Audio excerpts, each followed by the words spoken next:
کیا ہے۔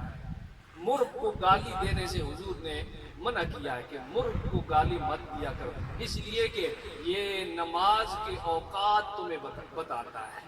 جب بھی نماز کا وقت ہوتا ہے تو مرغ اذان دیتا ہے، تو نماز کا وقت تمہیں علم ہوتا ہے، تو جو نماز کی طرف تمہاری رہنمائی کرے، نیکی کی تمہیں دعوت دے، اسے گالی مت دیا۔ یہاں رک کے میں اکثر یہ سبق دیا کرتا ہوں، اگر ذات کا مرغ بھی ہو نا تو وہ نیکی کی دعوت دے اور نیکی کی طرف تمہیں لے کے جائے، نماز کی طرف تمہیں لے کے جائے، تو اسے گالی دینے سے منع کیا گیا۔ تو جو امام اور استاد تمہیں نماز پڑھاتا ہے اسے گالی دینا کب روا ہے؟ جو نماز کی طرف بلائے، نماز کا وقت بتائے، ذات کا وہ مرغ بھی ہو تو اسے گالی دینے سے منع کیا گیا ہے۔ تو جو 5 وقتی اذان دیتا ہے وہ بھی تو نماز کا ہوتا ہی ہوتا ہے، اور جو نماز پڑھاتا ہے وہ بھی قابل عزت ہے، اسے کب روا رکھا گیا کہ اس کی پسے پشت باتیں کی جائیں، اس کی عیب جوئی کی جائے اور اس کے ساتھ برا کیا جائے اور اسے برا کہا جائے؟ حضور رحمت عالم صلی اللہ علیہ وسلم کی شریعت اس بات کی اجازت نہیں دیتی ہے، لہٰذا مرغ کو گالی دینے سے منع کیا گیا۔ اور مرغ جب اذان دیتا ہے، مرغ جب اذان دیتا ہے اس وقت فرشتے نازل ہوئے ہوتے ہیں، وہ انہیں دیکھ کے اذان دیتا ہے، وہ دعا کی قبولیت کا وقت ہوتا ہے۔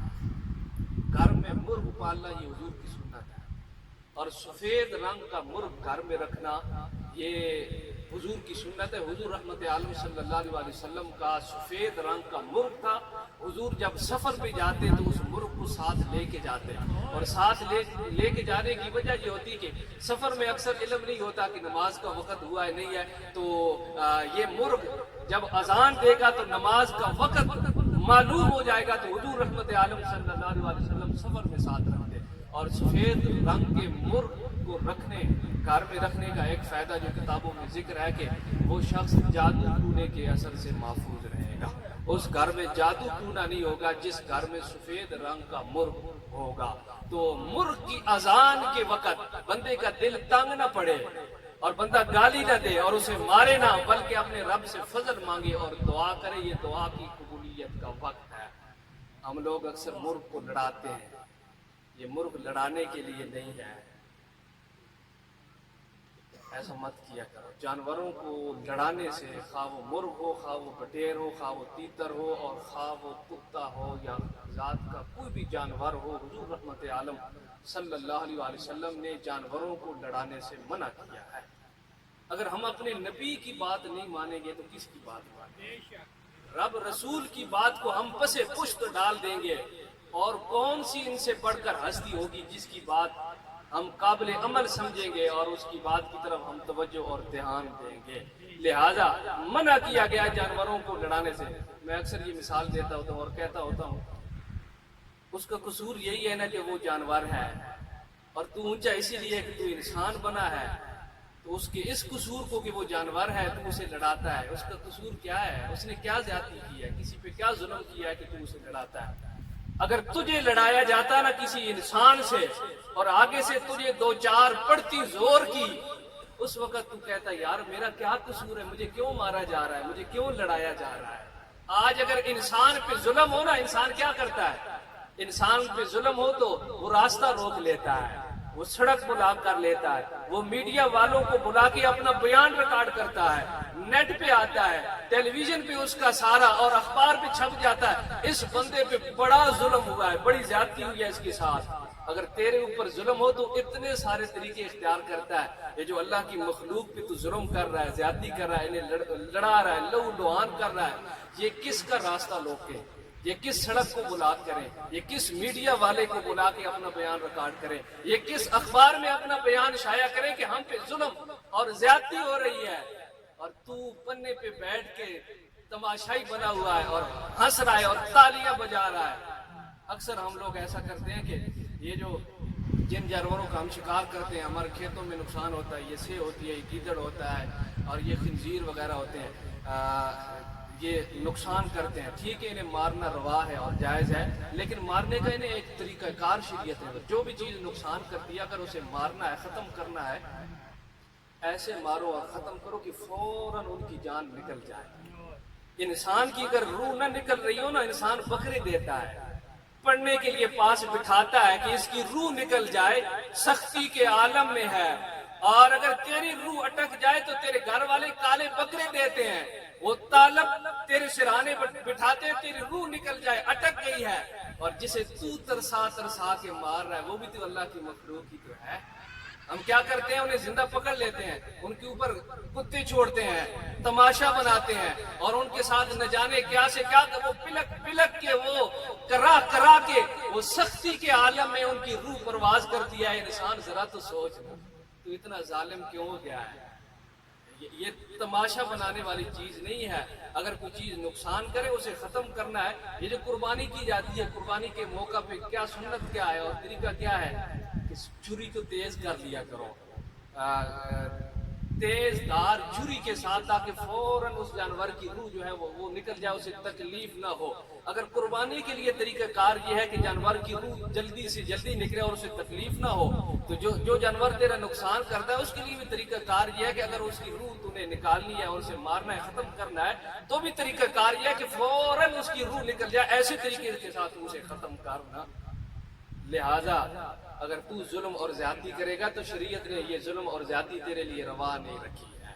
بارکہ بات سے بات چلی، حضور اقدس صلی اللہ علیہ وآلہ وسلم نے جانوروں کو لڑانے سے منع کیا ہے، وہ تیتر ہو، وہ بٹیر ہو، وہ کتے ہو، کوئی بھی جانور ہو۔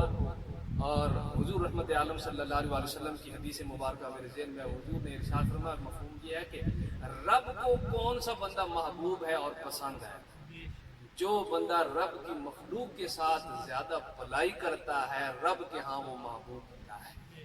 مخلوق کے خدا کے حق میں جو بندہ نرم دل ہے، ان کے ساتھ احسان کرنے والا ہے اور بھلائی کرنے والا ہے، وہ انسان رب کے ہاں پسندیدہ۔ کتنے سارے لوگ بخشے گئے صرف اس وجہ سے کہ انہوں نے مخلوق خدا کے ساتھ بھلائی کی ہے۔ اور یہ واقعہ شاید آپ لوگوں نے سن رکھا ہو کہ ایک بزرگ گزرے ہیں، وہ لکھنے کا کام کرتے تھے۔ انہوں نے ایسا کیا کہ جب لکھنے کے لیے قلم دوات کے اندر ڈبوئی اور اس قلم کو باہر نکالا تو اس قلم کی نوک پہ آ کے مکھی بیٹھ گئی جو پیاسی تھی، اور اپنی پیاس بجھانے لگی اور سیاہی کو پینے لگی۔ انہوں نے ادھر ہی قلم کو روکا کہ جب تک یہ اپنی پیاس نہیں بجھا لیتی میں نہیں لکھوں گا اور یہ حرکت نہیں دوں گا۔ جب وہ مکھی خود اپنی پیاس بجھا کے اڑ گئی تو انہوں نے پھر لکھنا شروع کیا۔ جب ان کی وفات ہوئی، وفات کے بعد کسی کے خواب میں آئے، پوچھا کیا ماجرا ہوا، رب العالمین نے کیا سلوک کیا؟ عرض کرنے لگے رب نے مجھے معاف کر دیا۔ کس عمل کے صدقے معاف کیا؟ میری ساری عبادتیں، نمازیں، روزے، دیگر صدقہ خیر کوئی بھی قبول نہیں ہوا۔ رب العالمین نے صرف وہ نیکی قبول کی ہے جو میں نے ایک مکھی کے اوپر ترس کھایا تھا، جو میں نے مکھی کے اوپر ترس کھایا تھا۔ مخلوق خدا کے ساتھ بھلائی کرو گے، اللہ اس نیکی کو قبول کرے گا۔ حضور رحمت عالم صلی اللہ علیہ وسلم کی حدیث مبارکہ ہے، جس نے کسی کمزور کے ساتھ بھلائی کی رب العالمین اسے 73 مغفرتیں عطا فرمائے گا، 73 بخششیں اللہ اسے عطا فرمائے گا جس نے کسی کمزور کے ساتھ بھلائی۔ اب کمزور یہ شرط نہیں ہے کہ وہ انسان ہی ہو، اللہ کی کوئی بھی مخلوق ہے اور وہ کمزور ہے، تم طاقتور ہو اور تمہاری ضرورت ہے، تمہاری طاقت کی ضرورت ہے، اس کمزور اپنی طاقت کا استعمال کرو، اس کمزور کی مدد کرو، وہ کوئی بھی مخلوق ہے۔ رب العالمین تمہیں 73 مغفرتیں عطا فرمائے، اور یہ کتنی بڑی ہوں گی مغفرتیں؟ حضور نے ارشاد فرمایا ان 73 مغفرتوں میں سے ایک مغفرت اتنی بڑی ہے کہ ایک کے صدقے ہی اللہ دنیا کے سارے معاملات آسان فرما دے گا۔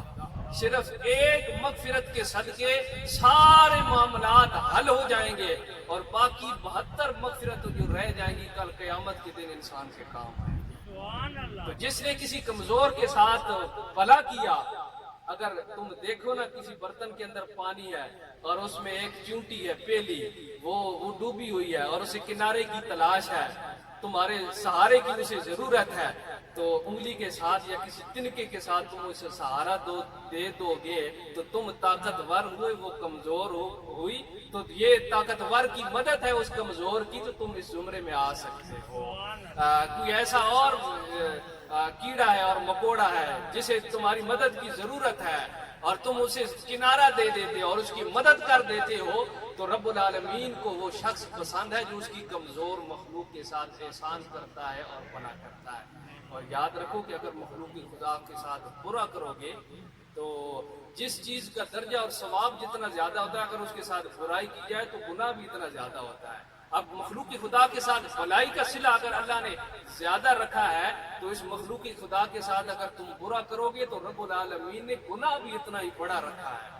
ایک اللہ کے ولی کے متعلق آتا ہے کہ وہ اپنے کسی مسئلے میں پریشان تھے اور گھر سے باہر نکلے اور اسی سوچ و بچار میں کہ ان کے سر پہ ایک آ کے پرندہ وہ مڑنا لے گا، انہوں نے یوں ہاتھ مارا فضا میں تو وہ پرندہ ان کے ہاتھ میں آ گیا۔ اب وہ اپنی سوچ رہے ہیں لیکن وہ پرندہ ان کی مٹھی میں قید ہے اور بند ہے، اور اسی میں اس پرندے کی روح جو ہے وہ پرواز کر جاتی ہے، وہ مر جاتا ہے۔ ساتھ اس کا دوسرا ساتھی جو ہے وہ اس کے سر پہ آ کے منڈلانے لگتا ہے۔ وہ اللہ کا ولی جب اسے خیال آیا تو اس نے سوچا کہ شاید یہ پرندہ منڈلانے والا یہ اس کا کوئی قریبی ہو اور اسی خاندان سے ہو۔ اس نے جب مٹھی کھولی تو وہ مر چکا تھا۔ اب وہ اللہ کا ولی ایسا تھا کہ جو حضور کی بارگاہ کا حضور ہی تھا، یعنی حضور کی اسے زیارت ہوا کرتی رات کو جب وہ سوتا، حضور کا دیدار ہوا کرتا، حضور کا دیدار ہوا۔ حضور نے ارشاد فرمایا کہ وہ جو تو نے ایک اللہ کی مخلوق کے ساتھ پرندے کے ساتھ برا سلوک کیا ہے، اس کی روح تو نے نکلنے کا تو سبب بنا ہے، اب یہ رب العالمین نے تجھ سے یہ حضوری کی نعمت اور رب کی بارگاہ میں جو تیری حضوری ہوا کرتی تھی وہ نعمت اللہ نے لے لی ہے۔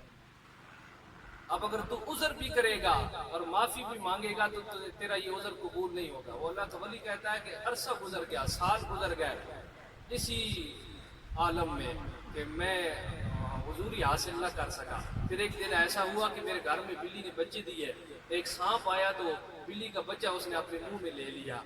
میں نے اس بلی کے بچے کو سانپ کے منہ سے چھڑایا تو بلی نے رب کی بارگاہ میں اس کے حق میں دعا کی۔ حضور رحمت عالم صلی اللہ علیہ وسلم کا دیدار ہوا۔ حضور نے ارشاد فرمایا پہلے ایک پرندے نے تیرے خلاف دعا کی تھی تو تجھ سے سب کچھ چھن گیا تھا، اب ایک ہی اللہ کی مخلوق نے تیرے حق میں دعا کی، اللہ نے تجھے واپس دے دیا ہے۔ تو یہ جو اللہ کی کمزور مخلوق ہوتی ہے، اگر اس پہ ظلم زیادتی کرو گے تو مظلوم کی دعا رب بادلوں سے اوپر لے جاتا ہے اور اپنے عرش تک لے جاتا ہے، اور رب کی بارگاہ میں مظلوم کی دعا سنی جاتی ہے۔ اور اگر مخلوق کے ساتھ مظلوم کے ساتھ مدد کرو گے تو رب العالمین کی بارگاہ میں یہ چیز بھی قبولیت پاتی ہے۔ احبابی ذی مقار بات ہماری چلی تھی مرغ سے، تو مرغ جب اذان دیتا ہے تو اس وقت دعا کی قبولیت کا وقت ہوتا ہے۔ ایک وقت جب بارش نازل ہو رہی ہو، دوسرا وقت جب مرغ اذان دے، اور دعا کی قبولیت کا وقت جب مؤذن اذان دے۔ ایک کلمہ اس نے کہا اور درمیان میں جو رکا، اس رکنے کے وقفے میں جو دعا کرو گے رب العالمین تمہاری دعا کرو گے۔ اور تیسرا وقت دعا کی قبولیت کا اس اذان اور نماز کا جو دورانیہ ہے، 10 منٹ ہے، 15 منٹ ہے، آدھا گھنٹہ ہے، اس دورانی میں جو دعا کرو گے رب العالمین تمہاری دعا قبول فرمائے گا۔ اور اگلا وقت جو دعا کی قبولیت کا بتایا گیا وہ یہ کہ جب فرض نماز ادا کر چکو تو فرض نماز کے بعد جو دعا کی جاتی ہے یہ دعا کی قبولیت کا وقت۔ اس کے علاوہ بھی اوقات ہیں لیکن وقت کم ہے۔ دوسرا حق میں نے کہا کہ والدین کے درجات کی بلندی اور ان کی گناہوں کی معافی کے لیے دعا کرنا، یہ اولاد کی ذمہ دوسرا حق ہے اولاد کا۔ اور تیسرا حق جو بتایا گیا، والدین کے باقی رشتہ داروں اور برادری والوں کے ساتھ رل کے رہنا اور مل کے رہنا اور صلہ رحمی کرنا ان کے ساتھ، یہ اولاد کی ذمہ تیسرا حق ہے والدین کا۔ اور چوتھا حق جو بتایا گیا، والدین اپنی زندگی میں اگر کسی سے کوئی وعدہ کر گئے ہیں کوئی دینے کا کہ میں تجھے یہ دوں گا، لیکن اپنی زندگی میں نہیں دے سکے، اب اس والدین کے کیے ہوئے وعدے کو پورا کرنا یہ اولاد کی ذمہ والدین کا حق ہے۔ حضور رحمت عالم صلی اللہ علیہ وسلم کی حدیث مبارکہ کی روشنی میں والدین کے وہ 4 حق جو ان کی وفات کے بعد اولاد کی ذمہ لازم ہوتے ہیں، میں نے عرض کرنا چاہے ان میں سے پہلا حق والدین کی جنازے کا کفن دفن کا اہتمام کرنا، دوسرا حق ان کے لیے دعائیں مغفرت کرنا، اور تیسرا حق اس کے رشتہ داروں کے ساتھ ملا کے اور بنا کے رہنا، اور چوتھا حق اگر وہ کسی کے ساتھ وعدہ کر گئے ہیں تو اس وعدے کو وفا کرنا اور پورا کرنا، یہ والدین کا حق ہے۔ رب العالمین کی بارگاہ میں دعا ہے اللہ رب العزت ہماری اس حاضری کو اپنی جناب میں قبول فرمائے۔ وآخر دعوانا ان الحمد للہ۔